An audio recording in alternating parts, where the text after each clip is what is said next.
Hello. Hmm. This is the first time that I'm getting in touch with you all to clarify something, and I think this will be the first time that I'll be thinking twice before I speak my heart because I'm anxious that my words might be misinterpreted. So forgive me if I take a while longer than usual to communicate my thoughts. Mm. And I'd like to do this in English. In a recent interview, I was asked if I was a supporter of the left or the right wing, and I clearly stated that I believe I'm neutral, and we need to be good human beings first before we identify ourselves with our beliefs, and that the oppressed need to be protected at any cost.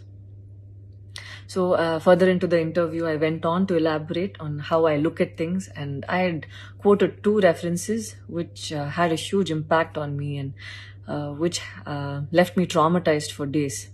In fact, after I watched the film The Kashmir Files, I had the opportunity to speak with the director, and this was 3 months ago. I remember telling him that I was disturbed seeing the plight of the people at that time, and being someone that I am, I would never belittle tragedy like the genocide and the generations of people who are still affected by it.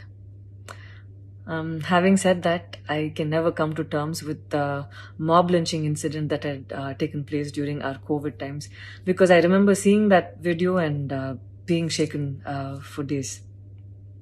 I believe that violence in any form is wrong, and violence in the name of any religion is a huge sin. So this is all that I wanted to, this is all that I intended to say, and that's all. But it was very disturbing to see that many people online justified the mob lynching incident, and I don't think any of us have the right to take another person's life. Being a medical graduate, I believe that all lives are equal and all lives are important. And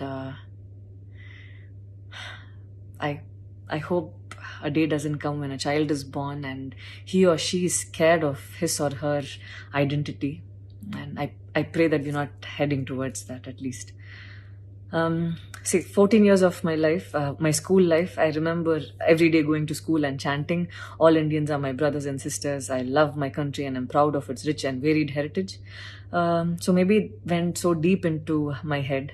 And we as children would never